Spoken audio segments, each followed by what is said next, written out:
ചെറിയ കുഞ്ഞുങ്ങളുള്ള അമ്മമാരാണ് എന്നുണ്ടെങ്കിൽ കോമൺ ആയിട്ട് കാണുന്ന സംശയങ്ങളിൽ ഒന്നാണ് കുഞ്ഞുങ്ങൾക്ക് എപ്പോൾ മുതൽ ഫാനും എ സിയും ഉപയോഗിക്കാം, എന്തൊക്കെ കാര്യങ്ങളാണ് ഫാനും എ സിയും ഉപയോഗിക്കുമ്പോൾ ശ്രദ്ധിക്കേണ്ടത് എന്നുള്ളത്. ഇന്നത്തെ വീഡിയോയിൽ ഇതിനെക്കുറിച്ച് ഡിസ്കസ് ചെയ്യാം നമുക്ക്. ഞാൻ ഡോക്ടർ റിസ. എൻ്റെ ചാനൽ ആദ്യമായിട്ട് കാണുന്നവരാണെങ്കിൽ സബ്സ്ക്രൈബ് ചെയ്യാൻ മറക്കരുത്. അപ്പോൾ നമുക്ക് വീഡിയോയിലേക്ക് കടക്കാം. പലപ്പോഴും കുഞ്ഞുങ്ങൾക്ക് ഫാനും എ സിയും ഉപയോഗിക്കുന്നത് കുഞ്ഞുങ്ങൾക്ക് പനിയും ജലദോഷവും മൂക്കടപ്പും അതുപോലെ തന്നെ കുഞ്ഞിന് ശ്വസിക്കാനുള്ള ബുദ്ധിമുട്ടൊക്കെ ഉണ്ടാക്കും എന്നുള്ളത് പലരും പറയുന്നത് നിങ്ങൾ കേട്ടിട്ടുണ്ടാവും. അതുകൊണ്ട് തന്നെ പല അമ്മമാരും എത്ര തന്നെ ചൂടായാൽ പോലും കുഞ്ഞുങ്ങളുടെ റൂമിൽ ഫാനോ എ സിയോ ഇടാറുമില്ല. അതുപോലെ തന്നെ ഇനി ഇടുകയാണെങ്കിൽ തന്നെ മറ്റുള്ളവരെ കുഞ്ഞിന് ദോഷമാണ് എന്ന് പറഞ്ഞ് ഇടാനും സമ്മതിക്കാറില്ല. അതുകൊണ്ട് തന്നെ പലപ്പോഴും പലരും ചെയ്യുന്ന ഒരു കാര്യമാണ്, പ്രത്യേകിച്ച് ചൂട് കാലങ്ങളിൽ കുഞ്ഞിനെ ഒരു റൂമിലും അമ്മ പാല് കൊടുത്തതിന് ശേഷം അമ്മ എ സി ഉള്ള ഒരു റൂമിൽ പോയി സെപ്പറേറ്റ് ആയിട്ട് കിടക്കുന്നത്. എന്നാൽ ഇങ്ങനെ ചെയ്യുന്നത് തികച്ചും തെറ്റായിട്ടുള്ള ഒരു കാര്യമാണ്. നിങ്ങളുടെ കുഞ്ഞ് എവിടെയാണോ കിടക്കുന്നത് ആ ഒരു സ്ഥലത്ത് തന്നെ നിങ്ങളും കുഞ്ഞിനോട് ചേർന്ന് കിടക്കാൻ വേണ്ടിയിട്ട് ശ്രദ്ധിക്കേണ്ടതാണ്. എങ്കിൽ മാത്രമാണ് അമ്മയും കുഞ്ഞും തമ്മിലുള്ള ആ ഒരു ഇമോഷണൽ ബോണ്ട് വളർത്തിയെടുക്കാൻ സാധിക്കുകയുള്ളൂ. അതുകൊണ്ട് തന്നെ അമ്മയുടെയും കുഞ്ഞിന്റെയും കംഫർട്ട് ഒരുപോലെ തന്നെ നമ്മൾ ശ്രദ്ധിക്കേണ്ടതാണ്. കുഞ്ഞിന്റെ കംഫർട്ട് മാത്രം നമ്മൾ നോക്കിയാൽ പോരാ. ഈ ഒരു ചൂട് കാലാവസ്ഥയിൽ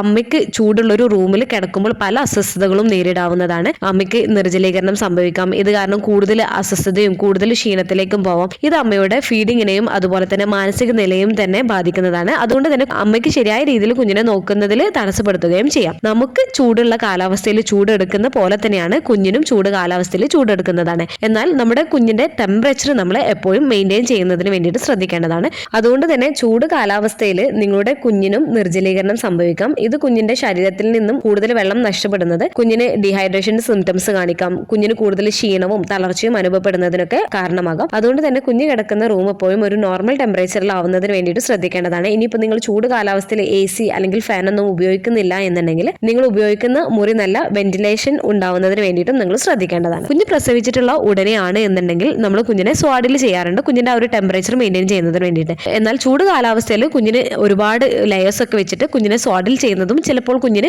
കൂടുതൽ അസ്വസ്ഥതയും ബുദ്ധിമുട്ടും ഉണ്ടാക്കാം. അതുകൊണ്ട് തന്നെ അമ്മയ്ക്കും കുഞ്ഞിനും കംഫർട്ടബിൾ ആയിട്ടുള്ള രീതിയിൽ റൂം ഒരു നോർമൽ ആയിട്ടുള്ള ഒരു ടെമ്പറേച്ചറിലായിരിക്കുന്നതിന് വേണ്ടിയിട്ട് ശ്രദ്ധിക്കേണ്ടതാണ്. അതുകൊണ്ട് തന്നെ നിങ്ങൾക്ക് ചൂട് അനുഭവപ്പെടുന്നുണ്ട് എന്നൊക്കെ ഉണ്ടെങ്കിൽ അല്ലെങ്കിൽ നിങ്ങൾക്ക് ഫാനോ അല്ലെങ്കിൽ എ സിയോ ഉപയോഗിക്കണമെന്നുണ്ടെങ്കിൽ നിങ്ങൾക്ക് ധൈര്യമായിട്ട് തന്നെ നിങ്ങൾക്ക് ഫാനും എ സിയോ ഉപയോഗിക്കാവുന്നതാണ്. എന്നാൽ ചില കാര്യങ്ങൾ നിങ്ങൾ ശ്രദ്ധിക്കേണ്ടതുണ്ട്. അവ എന്തൊക്കെയെന്നതിനെ കുറിച്ച് നോക്കാം നമുക്ക്. ആദ്യത്തേത്, ഫാൻ ഉപയോഗിക്കുന്നവരാണ് എന്നുണ്ടെങ്കിൽ ഫാനിന്റെ കാറ്റ് ഡയറക്റ്റ് ആയിട്ട് കുഞ്ഞിന്റെ മുഖത്തേക്ക് അടിക്കാത്ത രീതിയിൽ വേണം നിങ്ങൾ ഫാൻ യൂസ് ചെയ്യുന്നതിന് വേണ്ടിയിട്ട്. ടേബിൾ ഫാൻ ഒക്കെ ആണ് എന്നുണ്ടെങ്കിൽ കുറച്ച് വിട്ട് വേണം നിങ്ങൾ യൂസ് ചെയ്യുന്നതിന് വേണ്ടിയിട്ട്. ഫാൻ എപ്പോഴും നല്ല ക്ലീൻ ആയിട്ട് ഇരിക്കുന്നതിന് വേണ്ടിയിട്ട് ശ്രദ്ധിക്കേണ്ടതാണ്. പൊടിപടലങ്ങളൊന്നും ഇല്ല എന്നുള്ളത് ഉറപ്പുവരുത്തേണ്ടതാണ്. മീഡിയം സ്പീഡിൽ നിങ്ങൾക്ക് ഫാൻ ഉപയോഗിക്കാവുന്നതാണ് റൂമിൽ. ഇനിയിപ്പോൾ നിങ്ങൾ എ സി ഉപയോഗിക്കുന്നവരാണ് എന്നുണ്ടെങ്കിൽ എ സിയുടെ കാറ്റ് കുഞ്ഞിന്റെ മുഖത്തേക്ക് ഡയറക്റ്റ് ആയിട്ട് അടിക്കാത്ത രീതിയിൽ വേണം നിങ്ങൾ ഉപയോഗിക്കുന്നതിന് വേണ്ടിയിട്ട്. എ സി ഇടയ്ക്ക് ടെക്നീഷ്യന്മാരെ വിളിച്ചിട്ട് നല്ല രീതിയിൽ തന്നെ ക്ലീൻ ചെയ്യേണ്ടതാണ്. ഇല്ല എന്നുണ്ടെങ്കിൽ അതിലെ പൊടിപടലങ്ങൾ കാരണം ഭാവിയിലെ കുഞ്ഞുങ്ങൾക്ക് അലർജിയും ലങ്സിന്റെ പ്രോബ്ലംസ് ഒക്കെ ഉണ്ടാവുന്നതിന് കാരണമാവുകയും ചെയ്തേക്കാം. എ സി ഉപയോഗിക്കുകയാണ് എന്നുണ്ടെങ്കിൽ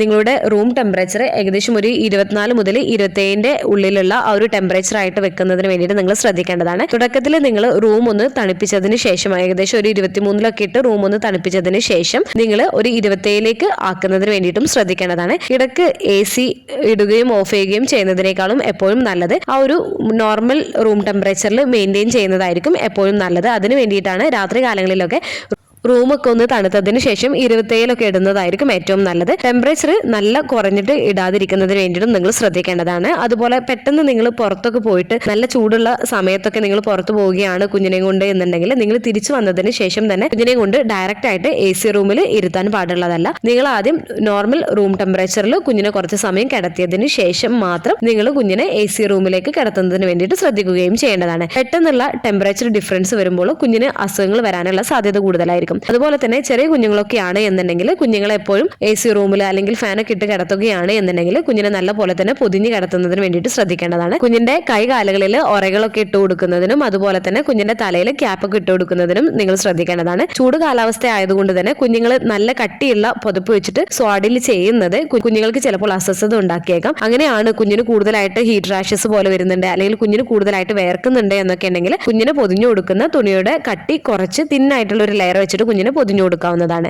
ഇനിയിപ്പോൾ നിങ്ങളുടെ കുഞ്ഞിന് കൂടുതലായിട്ട് തണുപ്പ് അനുഭവപ്പെടുന്നുണ്ട് എന്നുള്ളത് എങ്ങനെയാണ് മനസ്സിലാക്കുക എന്ന് നോക്കാം. ഇടയ്ക്ക് നിങ്ങളുടെ കുഞ്ഞിന്റെ കൈ കാലുകളിൽ ചൂട് അനുഭവപ്പെടുന്നുണ്ടോ എന്നും അതുപോലെ തന്നെ കുഞ്ഞിന്റെ നെഞ്ചിൽ തൊട്ടിട്ട് കുഞ്ഞിന് ചൂട് അനുഭവപ്പെടുന്നുണ്ടോ എന്നുള്ളത് നോക്കേണ്ടതാണ്. നിങ്ങളുടെ കുഞ്ഞിന്റെ കൈയും കാലും തണുപ്പായിട്ടും എന്നാൽ നിങ്ങളുടെ കുഞ്ഞിന്റെ നെഞ്ച് ചൂടായിട്ടുമാണ് നിങ്ങൾക്ക് തോന്നുന്നത് എന്നുണ്ടെങ്കിൽ കുഞ്ഞിന് തണുപ്പ് അനുഭവപ്പെടുന്നുണ്ട് എന്നുള്ളതാണ്. അങ്ങനെയെങ്കിൽ നിങ്ങൾ കുഞ്ഞിന് ഒരു തുണിയും കൂടെ വെച്ചിട്ട് കുഞ്ഞിന് പൊതിഞ്ഞു കൊടുക്കുന്നതിന് വേണ്ടിയിട്ടും അതുപോലെ തന്നെ കുഞ്ഞിന്റെ കൈകാലുകളിലൊക്കെ സോക്സ് ഒക്കെ ഇട്ട് കൊടുക്കുന്നതിനൊക്കെ വേണ്ടിയിട്ട് നിങ്ങൾ ശ്രദ്ധിക്കേണ്ടതാണ്. അതുപോലെ തന്നെ ഇനിയിപ്പോൾ നിങ്ങളുടെ റൂം ടെമ്പറേച്ചർ നല്ല തണുത്തിട്ടാണ് ഇരിക്കുന്നത് എന്നുണ്ടെങ്കിൽ അതിന്റെ ടെമ്പറേച്ചർ ഒന്ന് കുറക്കുന്നതിന് വേണ്ടിയിട്ടും നിങ്ങൾ ശ്രദ്ധിക്കേണ്ടതാണ്.